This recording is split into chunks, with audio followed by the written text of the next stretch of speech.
Yun, mabilis ang videos na naman ta mga boss. Yan mga kaaga. Yan, welcome na naman sa ating mabilis ang videos.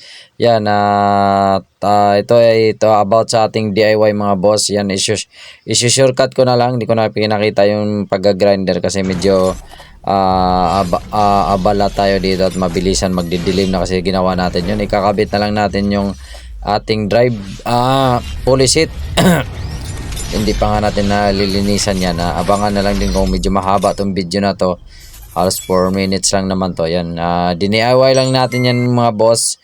Katulad ng mga, dahil ito ay para lang to sa mga walang budget or sa lugar nyo ay walang mga machine shop na malapit. Kaya DIY lang to. Ginawa natin yan, ginrind natin yan, pinaandar natin yung makina, ginrind natin yan.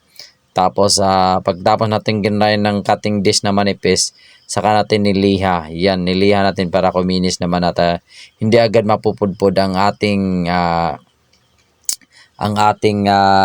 regrinder o redegree na ginawa natin. You know. At gusto ko lang shoutout. Salamat din pala sa ating number one fans, Chian Vlogs at Elabon. Salamat sa matyaga niyong pag-like at pag-share sa aking mga videos dito sa FB at sa YT channel natin. Yan, happy 2K na ang ating YT channel mga idol, mga kaga. Yan o.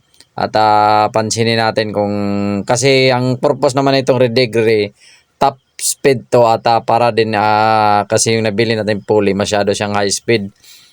Ibig sabihin ng high speed, nag-advance siya ng second gear.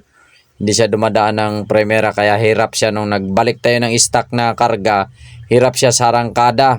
Kaya yun, kailangan natin i-redegrade. Tsaka yung belt natin masyadong stress doon, masyado siyang mahigpit at nai-stress masyado yung belt. Yun, mas madumi siya sa madumi siya sa loob ng madumi ang kanyang panggilid kasi masyadong higpit yung belt. Nabawasan yung niya, parang kinakain niya yung pulley sa sobrang higpit ng belt. Yun, at yan mga boss, dan ikakabit na lang natin at iti-testing na lang natin din after nyan matesting siguro na natin yan, tinitingnan natin yung belt yan natin kasi kakabit na natin yung ating mga boss idol. Magkaiba na po yung brand yan. Yung sa kanan kasi, yung sa loob sa may pulley talaga niya, drive pulley, tsaka ito sa drive base, magkaiba po ang brand niyan. Ito is SK, dito yung stock dati sa pagbili.